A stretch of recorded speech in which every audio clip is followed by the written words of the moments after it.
आज का जो रियल इंसिडेंट है वो हमें बादल ने बताया है। बादल जो कि पानीपत हरियाणा के रहने वाले हैं। बादल ने बताया, अक्षय भाई 2018 में हमारे साथ इतना सब कुछ हुआ है ना, अगर जनता इसे आखिरी तक देख लेगी तो शायद ये गलती कभी दोबारा नहीं दोहराएगी। बादल ने अपने बारे में बताया कि अक्षय भाई अच्छी खासी फैमिली है हमारी। मैं, मेरे पापा मम्मी और मैं अपनी छोटी बहन के साथ पानीपत में ही रहता था। स्कूलिंग सब कुछ मेरी वहीं से हुई। जिस लोकेलिटी में लोग रहते थे 2018 से पहले, इनके पापा एक डिसीजन लेते हैं कि यहाँ से अब ये लोग मूव करेंगे। बादल ने बताया, अक्षय भाई पुराने घर से 40 मिनट दूर हमने एक नया घर ढूंढा। उस नए घर का मैं डिस्क्रिप्शन आपको बता देता हूँ। 4 मंजिल का घर था। ग्राउंड फ्लोर पे हम रहते थे। फर्स्ट फ्लोर पे कोई भी नहीं था। सेकंड थर्ड पे रेंट पे दिया हुआ था, लेकिन फिर भी लोग बहुत कम रहते थे वहाँ पर। तो बादल ने बताया, अक्षय भाई जैसे हम उस नए घर में मूव कर गए, एकदम से अचानक से बड़े अजीब अजीब से लॉसेज आने स्टार्ट हो गए। बादल ने बताया, बाय प्रोफेशन उनके फादर एक ड्राइवर हैं, लेकिन अभी तक उनके घर में किसी चीज़ की कमी नहीं थी, ना ही कोई लॉस हुआ करता था। अच्छी खासी परवरिश दी थी, स्कूलिंग भी बहुत अच्छी हुई थी। लेकिन बादल का मानना था जैसे 2018 में जिस नए घर में ये लोग गए हैं, वो घर इनको कहीं ना कहीं बहुत ज़्यादा दिक्कतें दे रहा था। कैसे ना कैसे इन लोगों ने वहाँ पर अपने 4-5 महीने गुजार लिए, और वो जो 5वां 6ठा महीना था वो इनके ऊपर बहुत ज़्यादा भारी पड़ा। बादल ने बताया, अक्षय भाई मेरी फैमिली ने एक डिसीज़न लिया कि वो लोग गांव में किसी काम से जाने वाले हैं, और उन्होंने मुझसे भी पूछा था कि क्या तुम चलोगे। तो बादल ने बताया, अक्षय भाई मैंने सिर्फ अपनी फैमिली मेम्बर्स को जाने से इसलिए मना कर दिया क्योंकि मेरे किसी दोस्त के रिलेटिव में हल्दी का फंक्शन था और मैं अपने दोस्तों के साथ टाइम बिताना चाहता था। मेरे घर वाले गाँव की तरफ निकल गए, मेरी मम्मी, मेरे पापा और मेरी छोटी बहन। मैंने उनसे घर की चाबी ली और कुछ टाइम तक मुझे घर में अकेले रहना था, ये तो मुझे मालूम ही था। मैं अपने दोस्त के वहाँ गया जहाँ पर फंक्शन था, हल्दी फंक्शन। मैंने खूब एंजॉय करा और रात को 8-9 बजे मैं अपने घर पे वापस आ गया। पहली रात थी जिस दिन मैं अपने घर वालों के बिना वहाँ रुकने वाला था, लेकिन ये रात मेरे लिए इतनी मनहूस साबित होने वाली थी, ये बादल ने कभी नहीं सोचा था। बादल ने बताया कि अक्षय भाई पहली रात थी जब मैं वहाँ पर सोने के लिए लेटा अपने बेड पर। 2 रूम थे, एक छोटा और एक बड़ा। बड़े रूम में मैं लेटा, अचानक से ऐसा लगा जैसे 1:30 बजे कोई चीज़ है जो मुझे दबा रही है। एकदम से जो बादल थे वो स्लीप पैरालिसिस की पोजीशन में पहुंच गए। उन्होंने अपनी आँख खोली, लेकिन जैसे बोलते हैं बॉडी मूव नहीं कर रही थी, उस तरीके से उनकी बॉडी पूरी तरीके से अकड़ गई थी। अचानक से उनकी आँख पड़ती है किचन की तरफ। उन्हें ऐसा लगता है जैसे किचन की लाइट किसी ने ऑन की है। बादल को लगता है कि यार कोई ना कोई टेक्निकल फॉल्ट होगा, और वो इस चीज़ को बहुत हल्के में ले गए। उनकी बॉडी जब नॉर्मल हुई, उन्होंने ये सोचा कि कुछ ना कुछ होगा, शायद मैंने बुरा सपना देख लिया, और वो नॉर्मली सो गए। सुबह जब वो उठे तो उन्होंने घर में चारों तरफ देखा, सब कुछ ठीक था, सब नॉर्मल था। किचन की लाइट जली हुई थी। उन्हें लगा कहीं ना कहीं कोई टेक्निकल फॉल्ट होगा जिसकी वजह से किचन की लाइट जल गई थी। उन्होंने इस बात को बहुत आया गया कर दिया। पूरे दिन उनका टीवी देखते हुए कैसे निकल गया उन्हें पता ही नहीं चला। अब अगली जो सेकेंड नाइट वो अपने पेरेंट्स के बिना निकालने वाले थे। जैसे मैंने बताया कि उन्होंने दिन में टीवी देखा, रात को उनकी सोने की बारी आई तो वो सो गए। 10 बजे ही उन्होंने अपनी नींद लेनी स्टार्ट कर दी थी। उन्होंने बताया कि अचानक से 2 बजे उन्हें ऐसा लगा जैसे फिर कोई उन्हें बुरी तरीके से दबाने की कोशिश कर रहे हैं। वो दोबारा उसी पोजीशन में पहुंच गए जहां पर वो अपने बिल्कुल भी शरीर को मूव नहीं कर पा रहे थे। 2 बजे से 2:30 बजे तक वो इसी पोजीशन में फंसे रहे, जहां पर ऐसा लगा जैसे कोई एंटिटी या कोई तो वहां पर है जो बादल को बुरी तरीके से दबाने की कोशिश कर रहा है। बादल ने जब 2:30 बजे ये समझा कि मेरी बॉडी अब थोड़ी ठीक हो चुकी है, मैं रिलैक्सिंग पोजीशन में हूँ, तभी 2:30 बजे अचानक से उन्हें ऐसा लगा जैसे किसी ने गेट खटखटाया है। बादल उठे और जब उन्होंने गेट खोला तो उन्होंने देखा सामने कोई भी नहीं है। तो ये कैसे पॉसिबल हो सकता है। अब बादल ने बताया कि अक्षय भाई हमारी कॉलोनी के बाहर एक सिक्योरिटी गार्ड रहता था, तो हमें इस चीज़ की तो टेंशन नहीं होती थी कि हमारे यहाँ पे कोई चोरी करने आएगा, लेकिन बुजुर्ग था सिक्योरिटी गार्ड, तो क्या पता कोई ना कोई चूक हो जाए। तो बादल बहुत डर गए थे इस चीज़ से। दूसरी रात भी कैसे न कैसे टल गई। जब तीसरा दिन आया और इनके पेरेंट्स वहाँ पे नहीं थे, इनके दिमाग में यही चल रहा था कि 2 रातों से उनके साथ ऐसा हो रहा है, कहीं आज ये दोबारा उस चीज़ का शिकार ना हो जाए। तीसरा दिन भी निकल गया और जब रात को सोने की बात आई तब ऑलरेडी बादल के दिमाग में यही सब कुछ चल रहा था। और जब वो सोते हैं तो 12:30 बजे एग्जैक्ट उन्हें ऐसा लगता है जैसे किसी बच्चे की आवाज़ आई। कोई बच्चा उनके आगे पीछे से निकल के गया है। हंसने की आवाज़, खेलने की आवाज़। उन्होंने इस चीज़ पर ध्यान नहीं दिया। उन्हें ऐसा लगा कि शायद उनका वहम है। वो सोने ही जा रहे थे, तभी अचानक उस बच्चे की खेलने की आवाज़ उनके ऊपर वाले फ्लोर से आई। जैसे आपने कई बार सुना होगा कि फ्लोर के ऊपर जब कोई भागता है तो एकदम से कदम की आवाज़ आती है, जो कदम आगे बढ़ते जाते हैं। बादल ने बताया, अक्षय भाई मेरी वो हालत हो गई क्योंकि मुझे पता था फर्स्ट फ्लोर पे कोई भी नहीं रहता, तो ये बच्चा कैसे कोई वहाँ पे भाग रहा है। 12:30 बजे जब वो सोए तो एग्जैक्टली 1:30 बजे उन्हें ऐसा लगा जैसे फिर दोबारा कोई उन्हें दबाने की कोशिश कर रहा है। लेकिन आज जो तीसरी रात उनके साथ होने वाला था, वो एक ऐसी चीज़ थी जो बहुत ही ज़्यादा मौत के करीब उन्हें लेके चली गई। उन्होंने बताया, 1:30 बजे अचानक से मुझे किसी ने दबा दिया। मेरी जब आँख खुली, मैंने देखा मेरे बिल्कुल सर के पास एक औरत बैठी है जो कि दिखने में बहुत ज़्यादा डरावनी है। उसने रेड कलर का सूट पहना हुआ था और वो बस मुझे घूरे जा रही थी। उसने अचानक से बादल के सर पे हाथ फेरना शुरू कर दिया और बादल पूरी तरीके से डर रहे थे कि वो अब क्या ही ऐसा करे जिसकी वजह से वो निकल पाए। बादल ने बताया कि अक्षय भाई 1:30 बजे मैं वहाँ पर इसी पोजीशन में बैठा रहा जहाँ पर वो औरत मेरे बालों पे हाथ फेरती रही, और जैसे जैसे वो बालों पे हाथ फेर रही थी वैसे वैसे मेरे सर में दर्द बढ़ने लग रहा था। तभी उन्होंने एक चीज़ और देखी कि उनके पास एक छोटा सा बच्चा आया। 5-6 साल का बच्चा था वो खेलता कूदता सीधा उनके फ्रिज के पास गया, फ्रिज में से सामान निकाला और फ्रिज में से सारा सामान इधर उधर फेंकना शुरू कर दिया। उसके बाद उनके दूसरे कमरे में गया, जो उनका दूसरा कमरा था। उसमें जाने के बाद वहाँ पर सारा सामान तोड़ना फोड़ना उस बच्चे ने शुरू कर दिया। और बादल ने बताया कि अक्षय भाई वो जो औरत वहाँ पे बैठी हुई थी, जैसे वो इस चीज़ को ना पूरा एंजॉय कर रही थी कि उसने मुझे इस तरीके से दबा रखा है। 1:30 बजे से लेकर 3 बजे तक बादल स्लीप पैरालिसिस की पोजीशन में लेटे रहे। बादल को ऐसा लगा जैसे वो जो औरत है उन्हें कोई ना कोई ऐसी चीज़ रियलाइज़ करवाने वाली है जो शायद उन्होंने कभी सोचा नहीं था।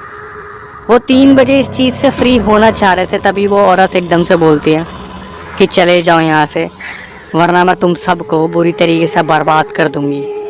और मैंने शुरुआत कर दी है, बस अब खात्मा करना बाकी है। बादल ने बताया, अक्षय भाई ये सुनने के बाद मैं और भी ज़्यादा डर गया।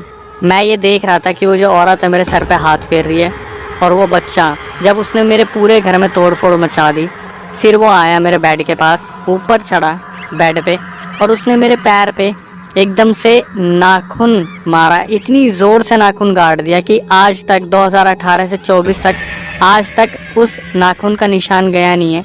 तो उन्होंने रेफरेंस के लिए एक फ़ोटो शेयर की है, पहले आप वो देख लीजिए।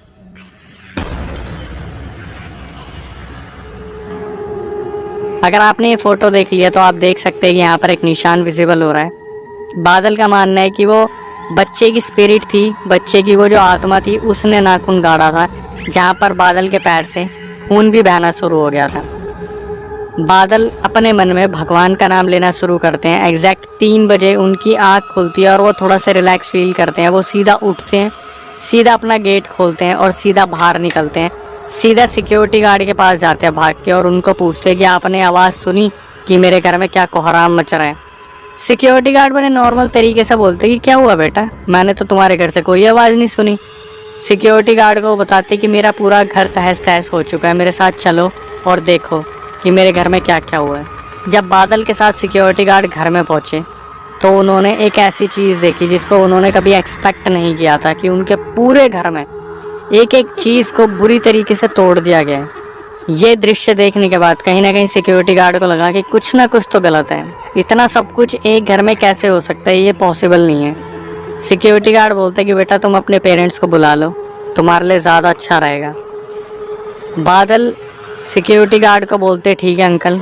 बादल इस चीज़ को एक्सेप्ट करते हैं और अपने घर पे फ़ोन मिलाना शुरू करते हैं रात के 3 बजे, जहाँ पर उनके पापा ने उनका फ़ोन नहीं उठाया, उनकी मम्मी ने उनका फ़ोन नहीं उठाया। छोटी बहन के पास तो शायद कच्ची नींद में थी, वो अचानक से फ़ोन उठा के बोलते कि भैया क्या हुआ, आप इतनी रात को फ़ोन कर रहे हो, मम्मी पापा सो रहे हैं। बादल सीधा रोती आवाज़ में अपनी बहन को बोलते कि तुम अभी के अभी वहाँ से निकल के घर आ जाओ, इससे पहले कि तुम्हें सुबह मेरी डेड बॉडी यहाँ पर मिले।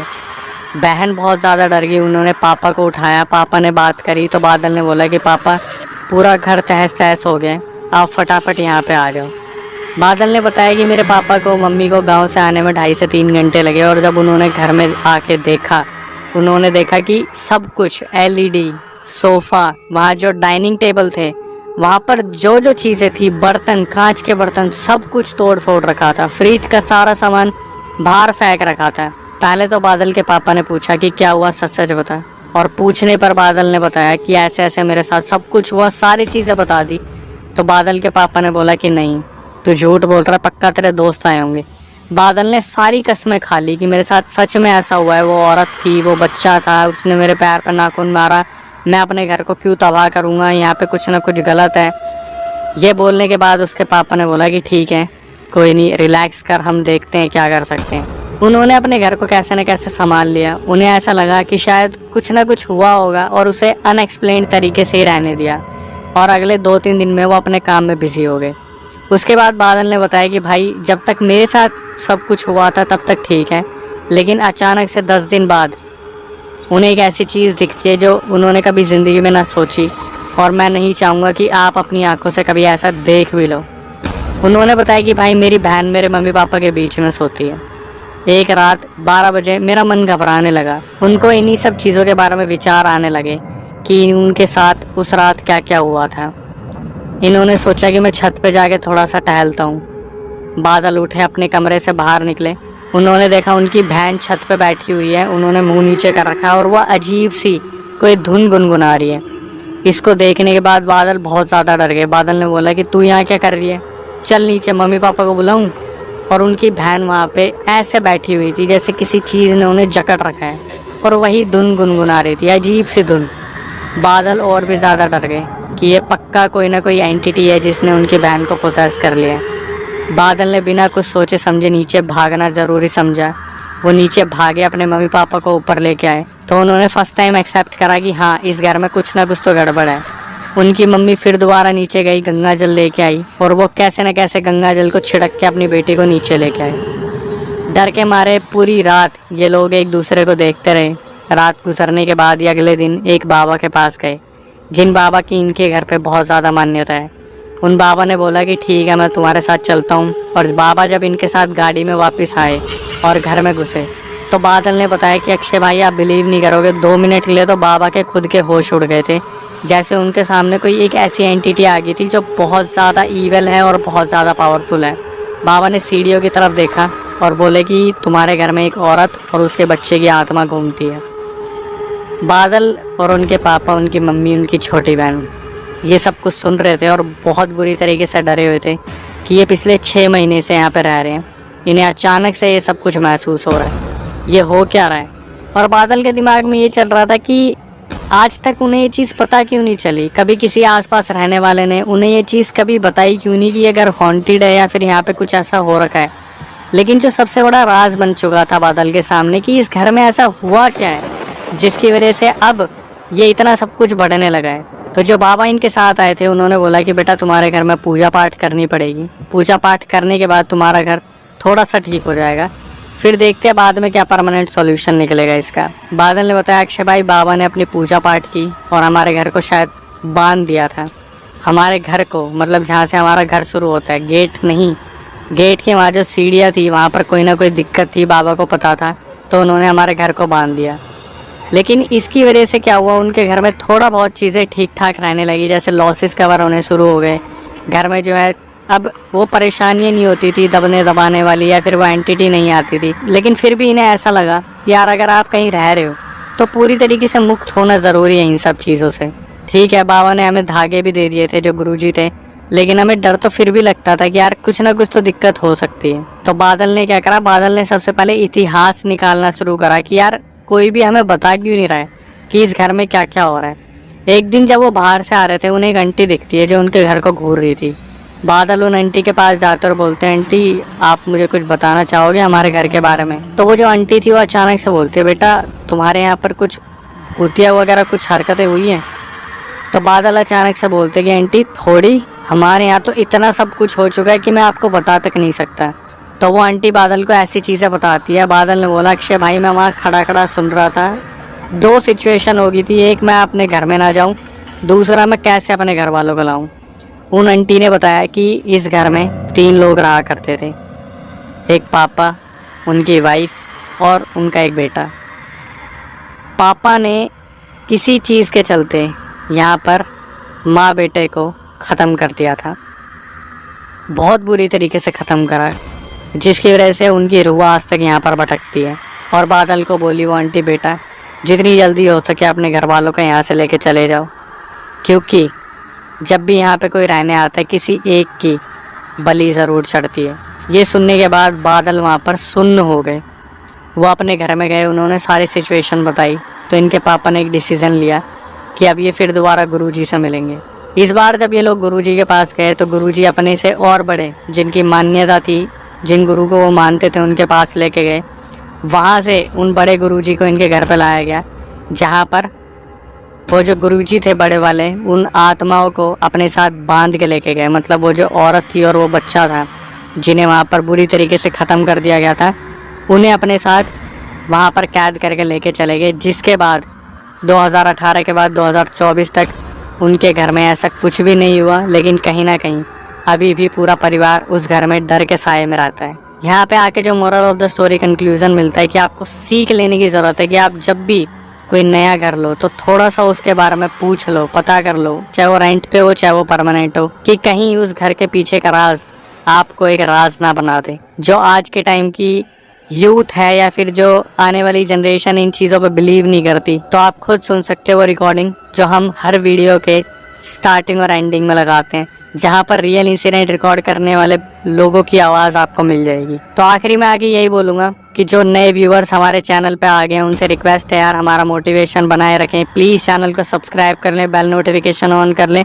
ताकि ऐसी पैरानॉर्मल अवेयरनेस वीडियो आपको मिलती रहे। हम अपनी तरफ से पूरी कोशिश कर रहे हैं, बस आपसे इतनी ही रिक्वेस्ट